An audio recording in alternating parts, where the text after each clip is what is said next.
तो ये बच्चे के प्रति जो स्नेह है, तुम्हारे मन में मोह है, उसकी दृष्टि से तुम बहुत बढ़िया कह रहे हो। बच्चे पर इसका बड़ा भारी प्रभाव पड़ेगा कि हमारे पिताजी हमसे कितना प्रेम करते हैं। और समाज के लोग कहेंगे कि वाह वाह भाई, पिता हो तो ऐसा पुत्र प्रेमी जो पहले पुत्र को ही ब्रह्म ज्ञान कराना चाहता है। ये सब ठीक है, लेकिन पुत्र के प्रति जो तुम्हारा मोह है, जो तुम्हारी आसक्ति है, वही तो ब्रह्म ज्ञान में बाधा डालने वाली है। तो नारायण उद्धरेदात्मनात्मानम, अब तुम्हें तुम्हारे मोह से कौन बचावे हैं? तुम्हारे लिए सत्ती कौन जाए हैं? तुम्हारे लिए भोजन कौन करे? तो स्वयं ये काम करना चाहिए। उद्धरेदात्मनात्मानम, अपने को अवसन्न नहीं बनाना चाहिए, निराश नहीं होना चाहिए, उदास नहीं होना चाहिए, अपने में हीन वृत्ति नहीं आने देनी चाहिए। अवसन्न कहते हैं, है ना, जैसे पड़ गए, अरे अब हमारे किए क्या होगा। क्यों? बोले आत्मा ही अपना मित्र है और आत्मा ही अपना शत्रु है। किसका आत्मा अपना मित्र है, किसका आत्मा अपना शत्रु है? बंधुरात्मात्मनस्तस्य जेनात्मैवात्मना जितः, जिसने अपनी इंद्रियों पर, प्राणों पर, मन पर विजय प्राप्त कर ली है। जरा बच्चों के मनोविज्ञान से ऊपर उठ गया है। बच्चों का विज्ञान तो यह है ना कि भाई उनके मन को संभालते हुए आगे बढ़ना, नहीं तो प्रतिक्रिया हो जाएगी। हाँ, वो दूध पीना न चाहें तो मत दो दूध उनको, नहीं तो क्या हो जाएगी, हैं? और वो दूध पीना चाहें तो उनको मना मत करो, थोड़ा दूध दे दो। ये तो बच्चों की बात हुई ना। अब जरा जवानी की ओर चलो, हैं? तो जवानी का मनोविज्ञान जो है वो दूसरा है। तो बंधुरात्मात्मनस्तस्य येनात्मैवात्मना जितः, जिसने अपने आप से अपने आप को जीत लिया है, वश में कर लिया है, उसका आत्मा मित्र है। और अनात्मनस्तु शत्रुत्व, जिसने अपने आप पर विजय नहीं प्राप्त की, तो शत्रुत्व आत्मैव शत्रुवत वर्तेत, वो अपने आप के विरुद्ध स्वयं ही शत्रुता का बर्ताव कर रहा है।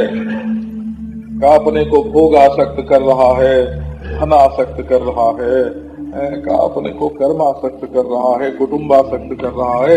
वो तो स्वयं अपने आप को बिखेर रहा है। जैसे चूर चूर करके किसी चीज को फैला दिया जाए, वैसे ही अपने मन को चकनाचूर करके वो संसार में फैला रहा है। इसलिए भाई ये जो मार्ग है ना, आत्मन्येवात्मनात्मनि, आत्मना आत्मन्येव आत्मानं पश्येत्, अपने आप से अपने आप में अपने आप को दिखे। आत्मना विन्दते वीर्यम्। तो बोले कि भाई इसका मतलब ये है कि ध्यान, सहायक, मंत्र, औषधि, तपस्या और जो इनसे जो सामर्थ्य मिलता है, वो मृत्यु पर विजय प्राप्त करने में समर्थ नहीं है। ये शंकर भाष्य का वचन है जो मैंने पढ़ा ना। आत्मना विन्दते वीर्यम, स्वयमेव सामर्थ्य की प्राप्ति की जाती है। कहो कि हम पैसे से खरीद लेंगे, बोले महाराज हमारे यहाँ 3 वेदांती रोज आते हैं, वेदांताचार, 50-50 रुपए महीने उनको देते हैं, और वो घंटे घंटे भर हमको अद्वैत सिद्धि और ब्रह्म सिद्धि और स्वराज्य सिद्धि और नैष्कर्म सिद्धि और भेद धिक्कार ये हमको सुना के जाते हैं। बोले कि इसमें तुम्हारे पैसे का बल है, और वो जो 50 रुपए महीने पर तुमको वेदांत सुनाने आते हैं, उनको स्वयं वेदांत का बोध नहीं है। वो तुम्हारे अंदर बोध का संचार करेंगे कहाँ से? तो जिसका ख्याल है कि हम धन से ज्ञान प्राप्त कर लेंगे, हैं? उनकी महत्व बुद्धि तो धन में है, आत्मा में है ही नहीं है। बोले हमारे मददगार है ना, सहायक। हाँ, कोई कहते हैं भाई हमारे घर के अमुक व्यक्ति जाते हैं कथा सुनने के लिए, वेदांत का प्रवचन सुन के आते हैं और वो आके हमको रोज सुना देते हैं।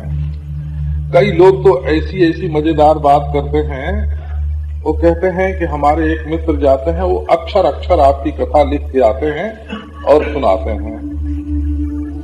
मैं कहता हूं कि मैं खुद ही अगर अक्षर अक्षर लिखना चाहूं तो नहीं लिख सकता है, और दोबारा बोलना चाहूं तो नहीं बोल सकता है, दूसरे ही कुछ बोल जाऊंगा है। और दूसरे आदमी ने सुना, उसको स्वयं न आत्मा का ज्ञान, न ब्रह्म का ज्ञान, न अंतःकरण की शुद्धि का ज्ञान का, वो हमारी मदद करता है भाई, तो मदद करता है ठीक है, परंतु ज्ञान के लिए केवल मददगार से, मेहमानों से चोर नहीं पकड़े जाते। बोला घर में मेहमान आए हों और चोर घुस आवे तो बोले अरे इतने मेहमान हो, तुम लोगों ने खाया है, रात को पकड़ो चोर। वो बोलेंगे बाबा चाहे तुम्हारा सब पूरी चला जाए, हम अपना हाथ पांव थोड़ी तोड़वाएंगे।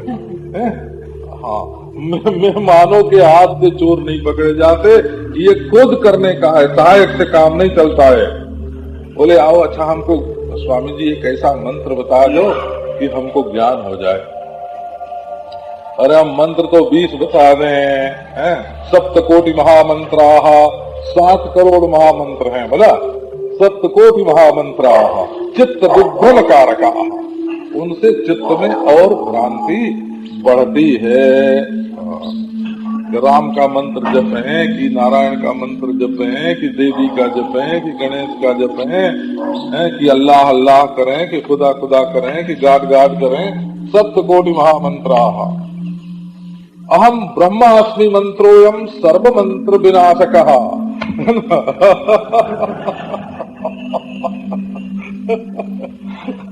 ये मैं जो बोला ना अभी संस्कृत में, तो ये जो बिंदु उपनिषद में ऐसे लिखा है, तो ये बोले अब उसमें भी क्या बोले हमारे लिए हम ब्रह्मास्मि ठीक पड़ेगा महाराज कि तत्वमसि ठीक पड़ेगा? अब लो, अब मंत्र में तत्व ज्ञान होता तो ये जितने कंपोजिटर प्रेस में रहते हैं सब तत्व ज्ञानी हो जाते हैं, जितने प्रूफ रीडर रहते हैं वो सब तत्व ज्ञानी हो जाते हैं, ये प्रेस के मालिक कोई अज्ञानी रहते ही नहीं है। तो ये मंत्र जंतर तंत्र का ये काम ब्रह्म ज्ञान नहीं है। तो बोले महाराज हमको कोई दवाई ऐसे बता दो, है ना? बोले अच्छा भाई ब्राह्मी पियो। महाराज ब्राह्मी पीने से हमको तत्व ज्ञान हो जाएगा? बोले ब्राह्मी पीने से तत्व ज्ञान हुआ करता तो जो पशु घास चरते हैं, जंगल में लगी हुई ब्राह्मी चर के आते हैं, उनको क्या तत्व ज्ञान नहीं हो जाता है? बोले वो अमेरिका में एक दवा बिकती है जिससे लोग बेहोश हो जाते हैं, हाँ हाँ, उसका कुछ नाम मैंने अखबारों में पढ़ा। हाँ हाँ हाँ, तो अब वो स्वर्ग की यात्रा करे आते हैं महाराज, बेहोश होके स्वर्ग की यात्रा कर। तो आओ तुमको भी ब्रह्म ज्ञान की यात्रा करावे। ये दवा से मिलने वाला नहीं है, ये तपस्या से पंचाग्नि ताप लो, भूखे रहो, व्रत करो, उपवास करो, 5 आग नहीं 84 आग तापो, लेकिन ये तपस्या से होने वाला नहीं है। बोले अच्छा योग करके हम बिल्कुल शांत बैठ जाते हैं। समाधि काल में कोई भी वस्तु पहचानी नहीं जाती। पहचानने के लिए तो वृत्ति का वस्तु के साथ ठीक ठीक संबंध होना चाहिए। वृत्ति शांत नहीं होनी चाहिए, वृत्ति का वस्तु से संबंध होना चाहिए। वो तो हमको एक सज्जन बताते थे, जरा वो ट्रेनिंग देते हैं वो योग की, तो हमारे पास कभी कभी आते हैं। तो पता है कि महाराज कोई आता है तो लोगों को कहता है जप करो, कोई कहता है ध्यान करो, कोई कहता है पूजा करो। तो करते करते लोग रहते हैं परेशान और आके पूछते हैं कि हमने इतने दिन किया कुछ नहीं हुआ।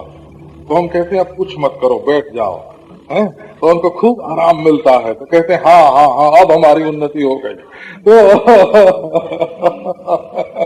तो बड़ा भारी आराम मिला, नींद में समझ लो सो गए, नींद आ गई, दिन भर के थके थे और नींद आई, सो गए, तो कहेंगे आज बड़ा मजा आया। लेकिन नींद का नाम मजा नहीं है, नींद का नाम दुख का अभाव है, बोला। उस समय जब तुम थके मादे रहते हो दिन भर के, वो सोने से छूट जाता है। तो योगाभ्यास जो है ये शांति है, ये विश्राम है। एक फायदा इसमें बहुत बड़ा है, वो आपको बताते हैं। बोला आप ये मत समझना कि दोष ही दोष बताते हैं, जरा गुण की बात भी तो बतावे ना। धर्म करने से तो चित्त में जो ग्लानि है, हीनता का बोध है, वो मिट जाता है धर्मानुष्ठान करने से। वो कैसे कि हमने ये पाप किया तो हम ईश्वर की ओर कैसे चलेंगे, कैसे मिलेगा, जरा पश्चाताप करो, धर्म करो, तप करो, व्रत करो, तो वो हीनता का भाव मिट जाता है। और उपासना करने से ईश्वर का स्वरूप कैसा होना चाहिए, इसका ठीक ठीक भाव बन जाता है उपासना करने से। हाँ, और योगाभ्यास करने से एक बात बिल्कुल प्रत्यक्ष हो जाती है योग में। बोला योग में भी कुछ प्रत्यक्ष होता है? बोले हाँ होता है, योग में भी प्रत्यक्ष होता है। तो वो ये होता है कि देखो ये दुनिया में ये हमारी माँ है, ये बाप है, ये भाई है, ये पुत्र है, ये पुत्री है, ये धन है, ये मकान है? ये सब कब तक भासता है? जब तक मन रहता है। और मनसो यमनी भावे द्वैतम नैवोपलभ्यते। जब मन शांत हो जाता है तब द्वैत का साक्षात्कार नहीं होता। कोई दुनिया में ऐसा माई का लाल नहीं है जो मन के विक्षिप्त हुए बिना संसार के अस्तित्व को दिखा सके या देख सके। तो ये जो दुनिया का जितना मोह जाल है वो विक्षिप्त मन का विलास है। विक्षिप्त, भागवत में ये बात बहुत बढ़िया कही गई है। पुंसो युक्तस्य नानार्थो भ्रमः स गुण दोष भाग कर्मा कर्म विकर्मेति गुण दोष धियो भेदा। जो लोग भागवत को ये समझते हैं कि बस उसमें चोरी जारी का ही वर्णन है, उन्होंने भागवत पोथी का भी दर्शन नहीं किया है। बोला पुंसो अयुक्तस्य नानार्थः, जब मन चंचल होता है तब नाना वस्तुओं का दर्शन होता है, और जब मन शांत होता है तब नाना वस्तुओं का दर्शन नहीं होता। इसका अर्थ है कि ये जो भेद है, ये जो नानात्व है, ये मन की चंचलता में है। और मन की चंचलता से दिखने वाली चीजों को जब हम सच्ची समझ लेते हैं सब भ्रम हो जाता है। और जब उनको सच्ची समझ लेते हैं तो इनमें गुण है, इनमें दोष है। और जब गुण दोष का ख्याल हो जाता है तब ये करना और ये नहीं करना, ये विधि निषेध प्राप्त होता है। विधि निषेध प्राप्त होता है गुण बुद्धि और दोष बुद्धि से। गुण बुद्धि और दोष बुद्धि होती है सत्यत्व ब्रह्म से, और सत्यत्व भ्रम होता है नानात्व की प्रतीति से, और नानात्व की प्रतीति होती है मन की चंचलता से। इसलिए यदि एक बार कोई अपने मन की चंचलता को देख ले तो उसको ये प्रत्यक्ष हो जाएगा, बिल्कुल साक्षात हो जाएगा कि ये जो नानात्व दिखाई पड़ रहा है ये मन की केवल मन की फुरना है, केवल मन की चंचलता है। तो ये नमूना देखा हो, है ना। हाँ, और न लगे समाधि तो ये नहीं, समाधि में नमूना देखने की जरूरत नहीं है, सुषुप्ति में नमूना देख लिया करो। जब मन चंचल नहीं रहता है तो दुनिया की कोई चीज नहीं भासती है। इसका अर्थ है कि मन के जागने पर ही दुनिया भासती है और मन के सो जाने पर नहीं भासती है। इसलिए जितना नानात्व है वो मनोमूलक है। तो कहो कि बस तत्व अब हमको तत्व ज्ञान हो जाएगा, तो नहीं। ये सांप भी रस्सी को काटता है, बोला ये प्रतीयमान जो मिथ्या सर्प है वो भी रस्सी को काटता है। सांप देखने वाले को डर होता है कि नहीं होता है? तो भले झूठा होवे, तो नारायण जब तक अधिष्ठान ज्ञान पूर्वक माने रज्जू का साक्षात्कार हो जाए तो सर्प होने की भ्रांति और उसका भय दोनों भाग जाएगा। इसी प्रकार जिस अनंत अधिष्ठान तत्व में माया के देश में ईश्वर, अविद्या के देश में जीव, कारण के देश में ईश्वर, कार्य के देश में जीव, और कार्य कारण के देश के बिना जो अनंत है, अखंड है, अविनाशी है, उसका जब तक साक्षात्कार नहीं होता तब तक माया और मायोपाधि, अविद्या और अविद्योपाधिक हैं, इनके उपहित अंश का उपहितत्व का बाद नहीं होता, अधिष्ठान का साक्षात्कार नहीं होता। इसलिए अधिष्ठान के साक्षात्कार के लिए ये आवश्यक है। तो अब देखो, ये कहते हैं कि यदि तुम धन से, मददगार से, मंत्र से, औषधि से, तपस्या से, योग से यदि कोई सामर्थ्य प्राप्त करोगे तो तुम मृत्यु पर विजय नहीं प्राप्त कर सकते। क्यों? बोले सब में कर्तृत्व विद्यमान है। तो आत्मना माने अनात्म साहाज्यम विनैव आत्मना विन्दते वीर्यम। ये केवल निषेध करने में इसका तात्पर्य है।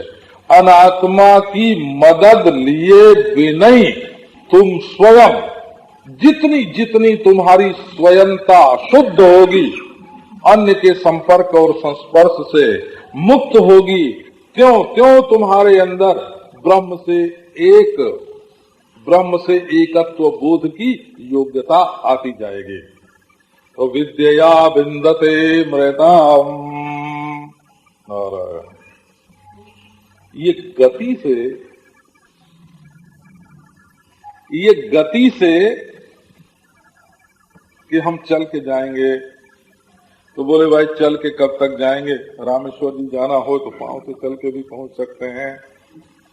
बोले पांव से नहीं जाएंगे भाई, मोटर से जाएंगे। खराब हो जाए तो रास्ते में ही रह जाओगे। अच्छा ट्रेन से जाएंगे, कि ट्रेन में भी बाधा है। अच्छा विमान से जाएंगे, है ना। यदि गति का विषय हो, माने यहाँ न हो वहाँ हो, तो हम किसी न किसी सवारी के द्वारा जा सकते हैं। और अब न हो तब हो तो इंतजार कर सकते हैं तब तक। और क्या पता है पति परदेश गया हो और 2 बरस आने की देर हो, तो इंतजार के सिवाय और क्या रास्ता है। तो क्या ये जो अधिष्ठान तत्व है सृष्टि का है, ये यहाँ नहीं रहता, कहीं वहां चला गया है? तो गति नहीं चाहिए, माने इसको न अलोकाकाश में इसके लिए जाने की जरूरत है और न हृदयाकाश में जाने की जरूरत है, और न तो इसको प्रकृति से अतीत चिदाकाश में जाने की जरूरत है, न मायाकाश से परे जाने की जरूरत है, और न तो ये पहले पैदा होके मर गया है और न आगे पैदा होने वाला है। ये तो है ना भाई। अच्छा यही है और इसी समय है, तो इंतजार का है कि बोले समाधि लगेगी तब मिलेगा। तो यदि स्थूल में न होता, सूक्ष्म में होता, तो समाधि लगने पर मिलता। जो वस्तु अब इस काल में, विक्षेप काल में न होती, समाधि काल में होती। काल दोनों का परिच्छेदक है, आप देख लो। जिस काल में समाधि होगी उस काल में विक्षेप नहीं होगा, और जिस काल में विक्षेप होगा उस काल में समाधि नहीं होगी। इसलिए काल के पेट में ही विक्षेप भी होता है और काल के पेट में ही समाधि भी होती है। इसलिए न तो विक्षेप से आप काल के परे जा सकते हैं और न तो समाधि से काल के परे जा सकते हैं। आप मृत्यु के परे कैसे जाना चाहते हैं? तपस्या थोड़ी देर होगी, थोड़ी देर नहीं होगी, मंत्र का जप होगा, नहीं होगा, मददगार रहेगा और नहीं रहेगा, धन रहेगा और नहीं रहेगा, और इनकी शक्ति तो बहुत थोड़ी है। औषधि का असर रहेगा और नहीं रहेगा, और समाधि भी रहेगी और नहीं रहेगी। आप ये बताओ कि आपकी समाधि लगेगी तो टूटेगी कि नहीं? अगर नहीं टूटेगी तो आपको ब्रह्म ज्ञान हो गया, इसमें क्या प्रमाण? और अगर टूट ही जाएगी है तब तो वो काल के पेट में ही हो गई ना, काल की बच्ची हो गई, काल कन्या हो गई। काल कन्या जो है जरा का नाम, बुढ़ापे का नाम संस्कृत भाषा में काल कन्या है। वो काल कन्या, श्रीमद् भागवत में बुढ़ापे को काल कन्या बोलते हैं। ये काल की बेटी है, बोला काल की बेटी। तो ये मृत्यु की सखी है, मौत की सखी। ये तो और मौत को ले आती है। जो चीज काल में पैदा होगी और काल में मिटेगी, वो अकाल वस्तु को कैसे दिखावेगी? इसलिए भाई आत्मना बिंदते वीर्यम, आत्मन्येव आत्मानं पश्येत्, आत्मनैव आत्मन्येव आत्मानं एव पश्येत् एव। अपने आप में ही, दूसरे में नहीं, स्वयं ही, दूसरे किसी से नहीं, तो कोई दूसरे को नहीं, और केवल इसका साक्षात्कार ही होना चाहिए। अविद्या की निवृत्ति ही होनी चाहिए। अब विद्या बिंदते अमृतम लो, तो आत्मना का अर्थ है नान्येन, आत्मविद्या कृतंतु वीर्यम आत्मनैव बिंदते नान्येन। ये दूसरे के हाथ से मिलने की चीज नहीं है ना। इसको स्वयं च तत्वम स्वयं एव बुद्धम, अवधूत जी ने, अवधूत गीता में ये वचन आता है, स्वयं च तत्वम स्वयं एव बुद्धम। तुम स्वयं तत्व हो और स्वयं समझोगे। ये विद्या है, आत्मविद्या है, इसका नाम ब्रह्म विद्या है।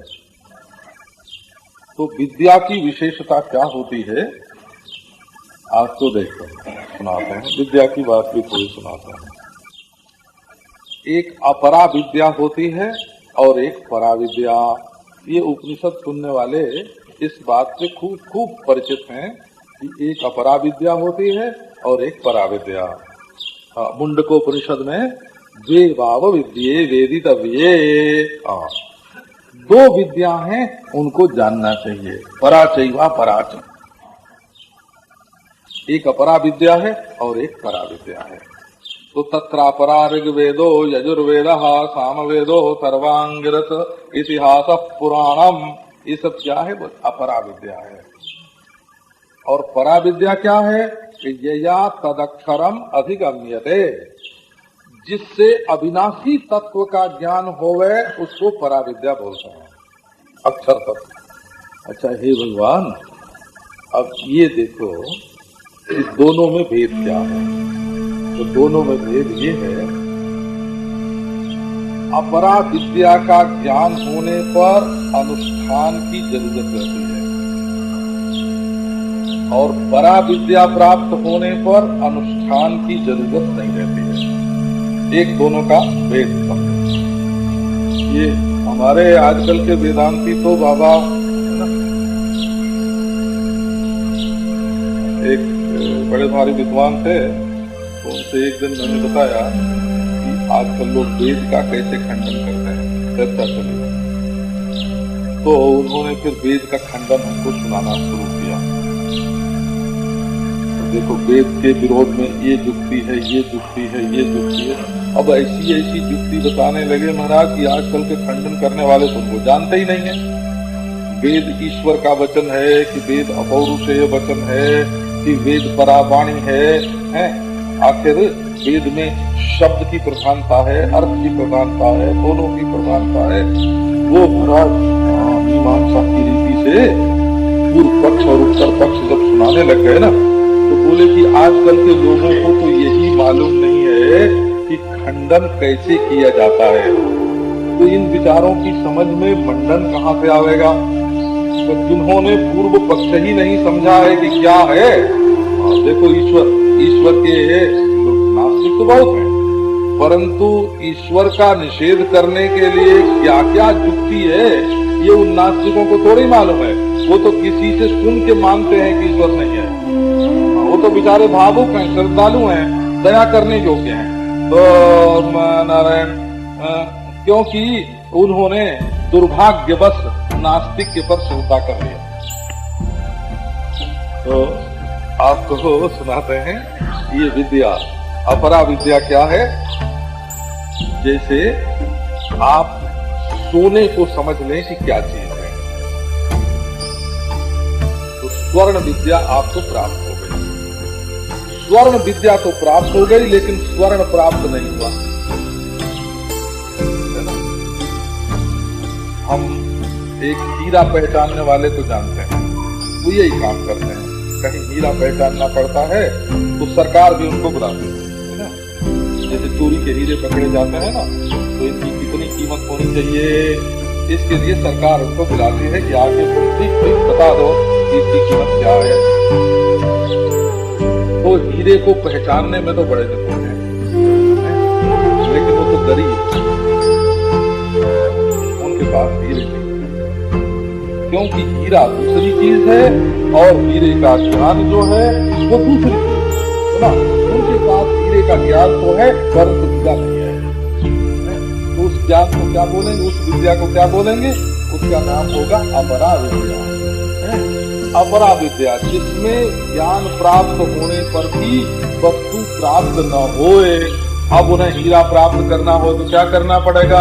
रुपया इकट्ठा करना पड़ेगा, खरीदना पड़ेगा, ला के घर में रखना पड़ेगा, और रखने पर भी चोरी जाने का डर रहेगा। और अभी मुरारी भाई पता लगाएंगे कि ईमानदारी के पैसे से खरीदा है कि बेईमानी से, है ना? अगर बेईमानी के पैसे से खरीदा है तो जब्त कर लिया जाएगा। अगर ये पता लग गया कि ईमानदारी के पैसे का नहीं है, ऐसा होने वाला है, तो अब क्या करोगे? इसी को अपरा विद्या बोलते हैं।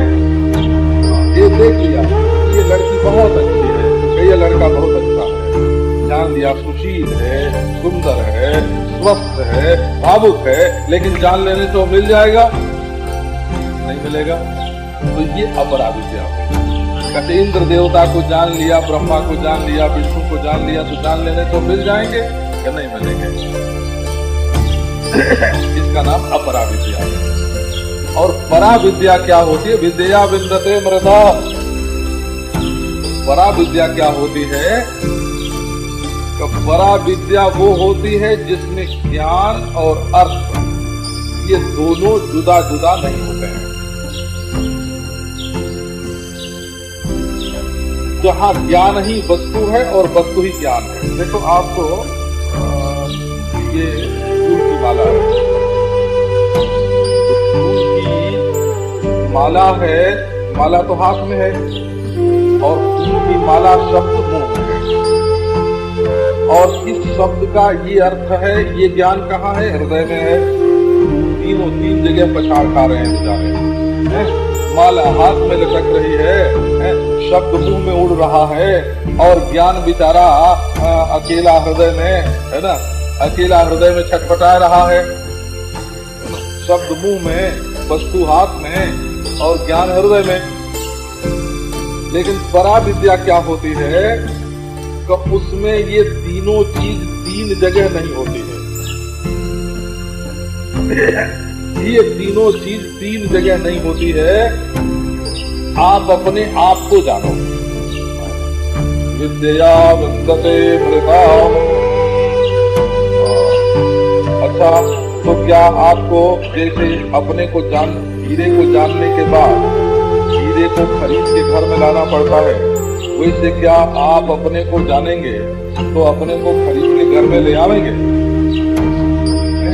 नहीं भाई, अपना आपा तो अपने घर में ही है, अपना आपा ही है, उसको खरीद के लाना नहीं है, तो तब उसको क्या कसौटी लगा के उसकी परीक्षा करनी पड़ेगी सोने की तरह, या मशीन में रखकर हीरे को देखना पड़ेगा कि इसमें पीलापन है कि नहीं है?